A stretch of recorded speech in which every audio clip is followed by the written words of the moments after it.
Hey y'all, I'm Elisa, the Scrappy Wife behind scrappywife.com, and today we have a different kind of video. I put out a call over on Instagram, so if you're not following me over there, make sure to hop over and find me on Instagram.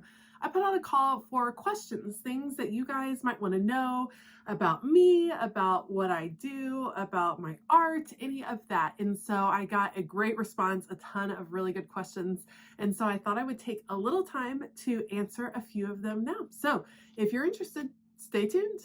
All right, so the first question says, I think you've said that you grew up in Texas. I would love to know more about that. So yes, I did grow up in Texas.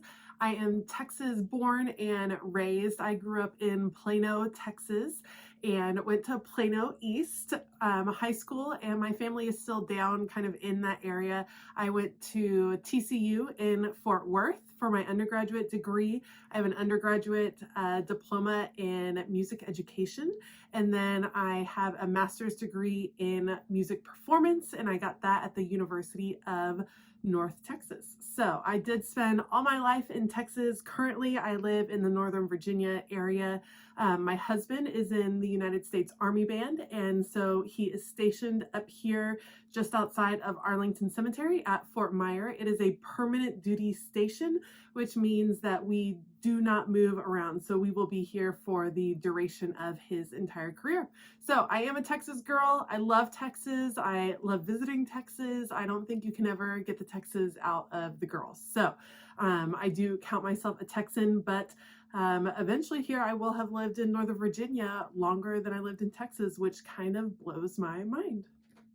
All right, another great question was, what job did you have before? So like I said, I have 2 degrees in music. I have a music education degree and a music performance degree.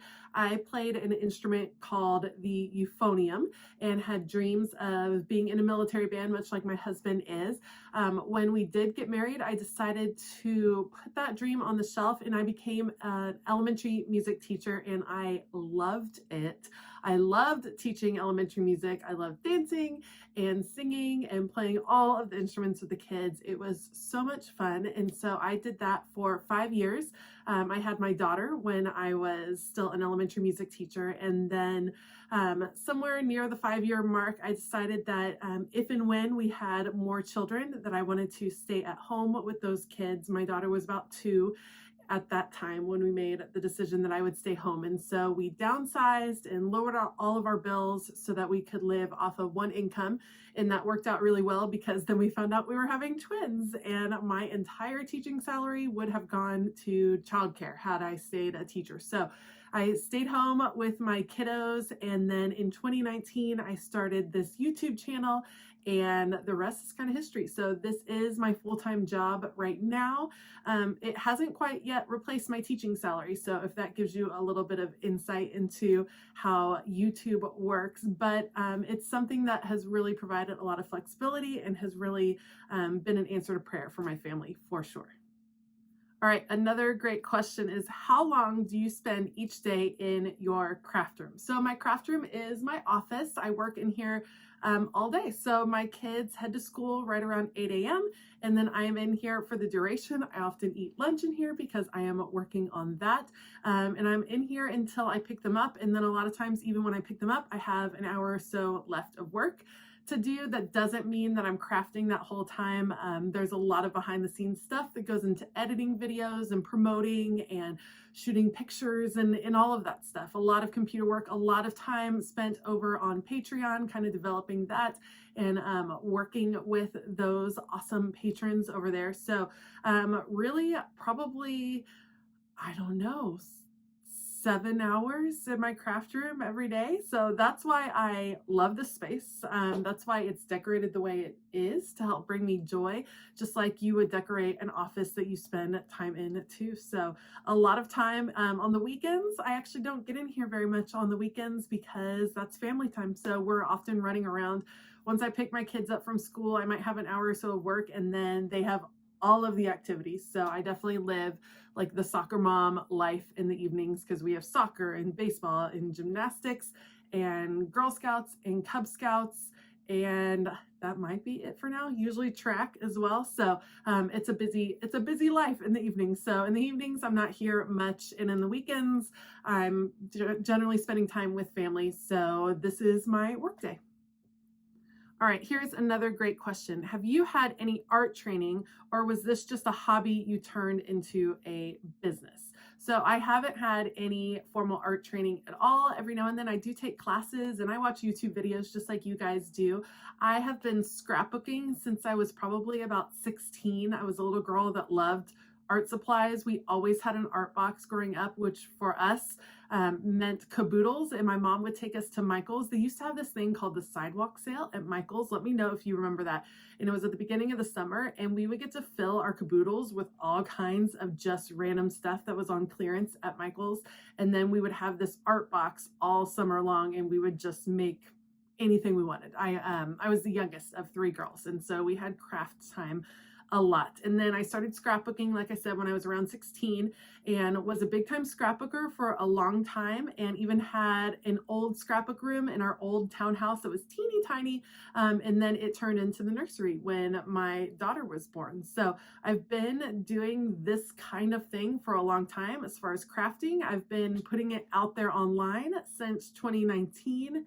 And I love that you don't need formal training. I love that you can just express your creativity and your craftiness and your passion, and it doesn't always have to look perfect. If you watch my videos, you know that some things don't turn out like I mean them to. Sometimes I have to like make some pivots and changes in the midst of a project just because it doesn't turn out like I intended.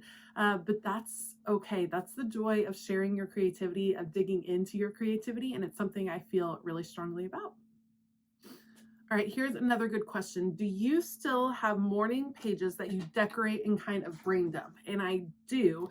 They are just not in an Archer and Olive journal currently. So for a while I was doing morning journaling in an Archer and Olive journal, loved it. But I also am a big fan of, if your creativity shifts, if your kind of needs shift, it's okay to shift that stuff too. And so let me show you. Currently, I am using these pages. So this is a daily page that I designed for my Patreon members.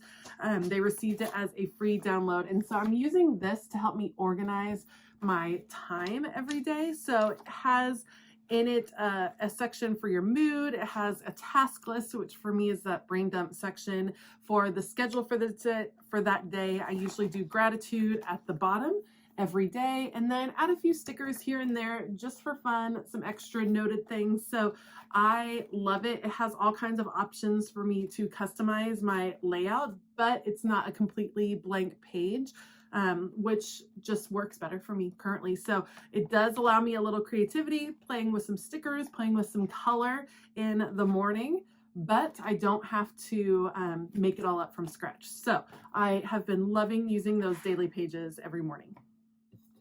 All right, here's a very practical question. How do you consolidate your sticker books as they start getting sparse?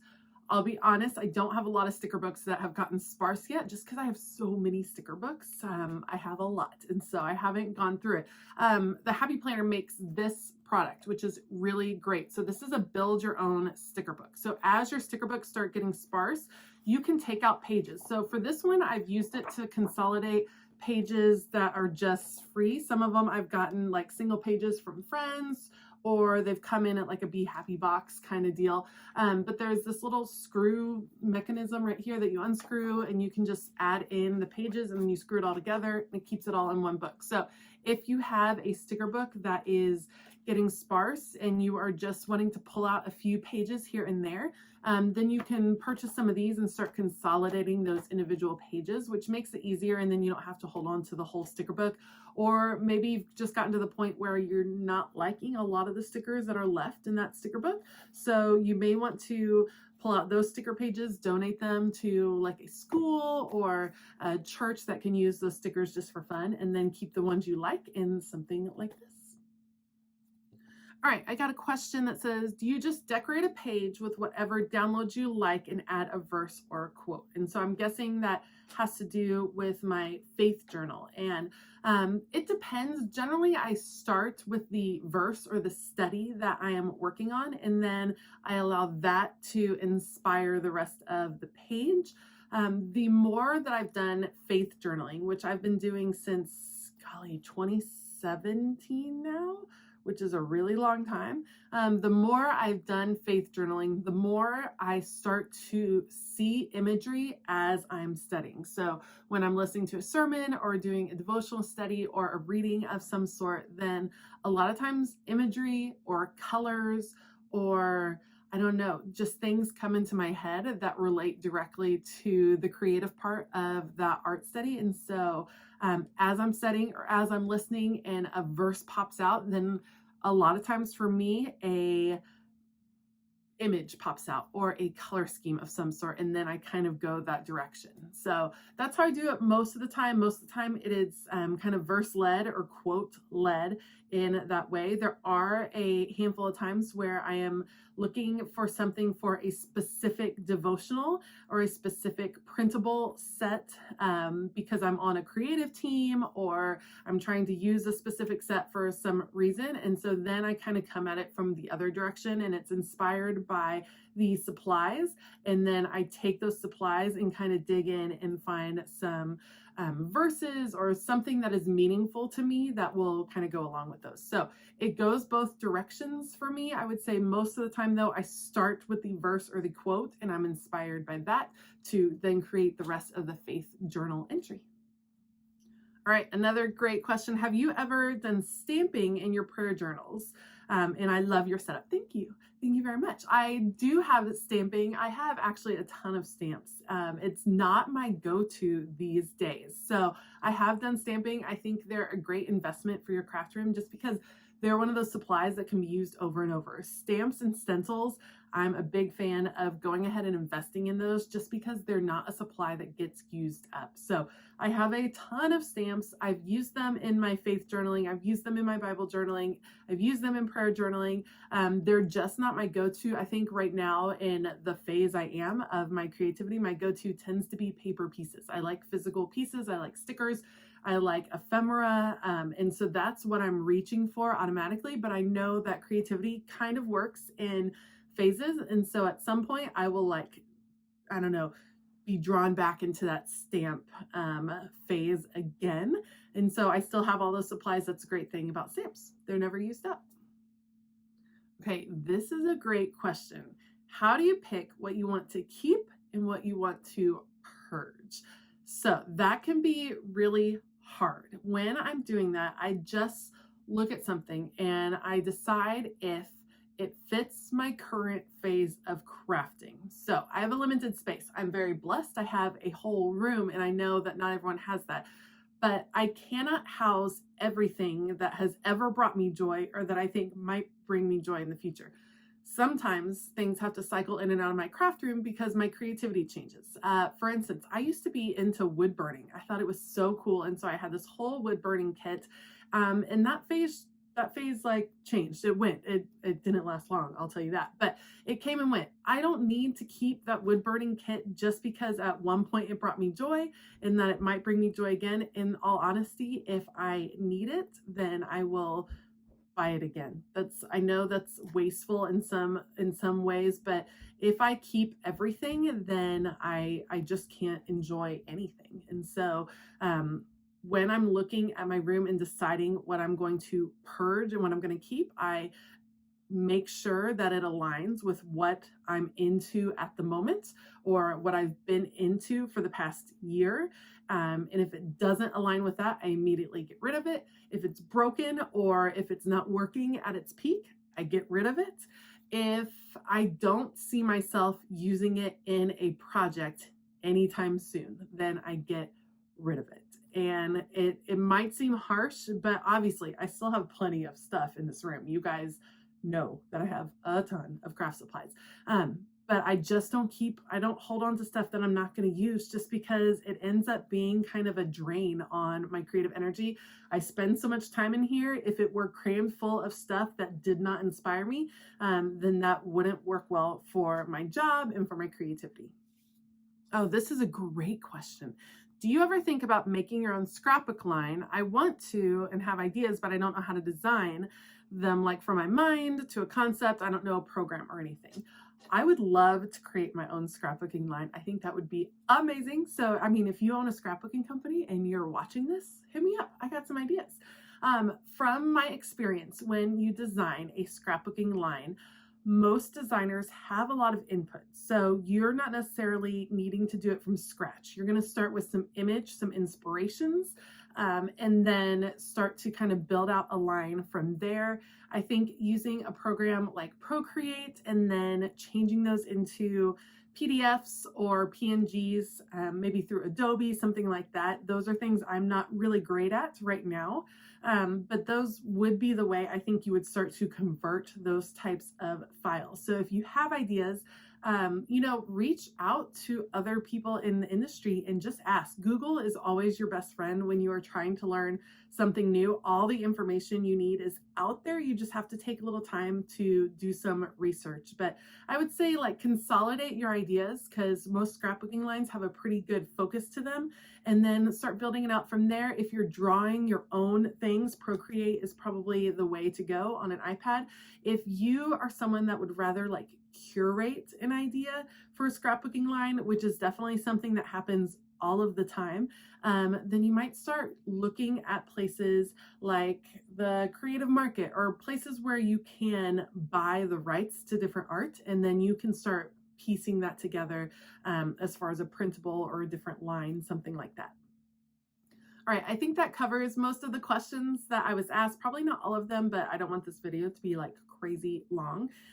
If you have any more questions, make sure to leave them in the comments down below. Maybe we can do another question and answer like this if you're interested. You can always consider joining my Patreon.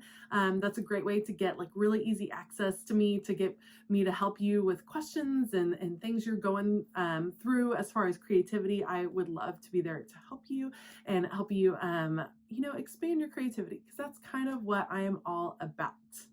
I want to give a huge shout out to all of my Patreon members currently. Thank you guys so much for all of your support. It really absolutely means the world to me. I hope that all of you have a fabulous day. And as always, keep it creative.